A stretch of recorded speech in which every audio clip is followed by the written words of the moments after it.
నేను ఈరోజు ఒక కథ చెప్పబోతున్నాను. బాగుంటే కామెంట్స్లో చెప్పండి. కథలో నలుగురు స్నేహితులు ఉంటారు. ఆనియన్, టమాటా, ఐస్ క్రీమ్, ఎగ్. ఈ నలుగురు స్నేహితులు నడుచుకుంటూ వెళ్తుంటే ఒక అతను వచ్చి టమాటాని తొక్కుతాడు.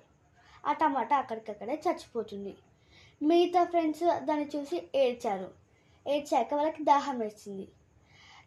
చెరువు దగ్గరికి వెళ్ళి నీళ్ళు తాగుతుంటే సడన్గా ఐస్ క్రీమ్ వల్ల పడిపోతుంది. కరిగిపోయి అక్కడికక్కడే చనిపోతుంది ఐస్ క్రీమ్. మిగతా ఈ ఇద్దరు ఫ్రెండ్స్ ఏడ్చుకుంటూ వెళ్తూ ఉంటే రోడ్ పక్కన పిల్లలు ఆడుకుంటూ ఉంటారు. అందులో ఒక పిల్లాడు గుడ్డును తీసుకొని కొడతాడు. ఆ గుడ్డు అక్కడికే చచ్చిపోతుంది. ఈ ఆనియన్ ఏడ్చుకుంటూ వెళ్తుంటే ఒక అమ్మ దాన్ని కట్ చేస్తుంది. అక్కడికి చచ్చిపోతుంది. దానికి ఏడ్చే వాళ్ళు ఎవరు లేరు అనుకోకండి ఫ్రెండ్స్. ఆ అమ్మ ఏడుస్తుంది కదా.